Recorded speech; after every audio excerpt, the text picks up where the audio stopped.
Pakistan cricket team के allrounder Hammad आजम और fast bowler एहसान आदिल ने रिटायरमेंट का ऐलान कर दिया। पाकिस्तान क्रिकेट बोर्ड (PCB) ने दोनों क्रिकेटर्स को उनकी क्रिकेट में खिदमत पर मुबारकबाद देते हुए मुस्तकबिल में उनके लिए नेक तमन्नाओं का इजहार किया है।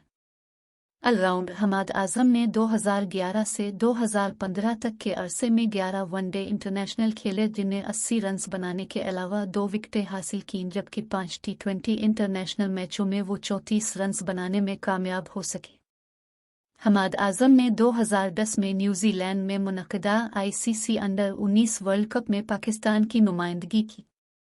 दिसंबर 2008 से जून 2021 तक अपने डोमेस्टिक करियर में हमाद आजम ने 107 फर्स्ट क्लास मैचेस में 4,953 रन बनाए और 11 विकेटें हासिल की।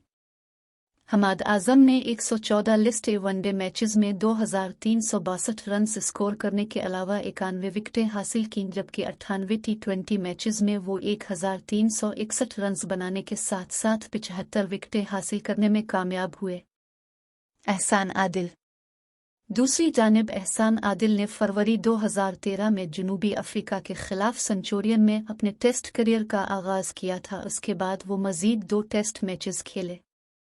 उन्होंने 3 टेस्ट मैचेस में 5 विकेटें हासिल की, जबकि वो 6 वनडे इंटरनेशनल में 4 विकेटें हासिल करने में कामयाब रहे।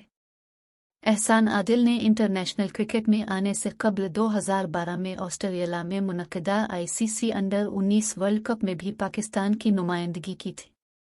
उन्होंने मार्च 2012 से अक्टूबर 2021 तक अपने करियर में 67 फर्स्ट क्लास मैचेस में 245 विकेटें हासिल की।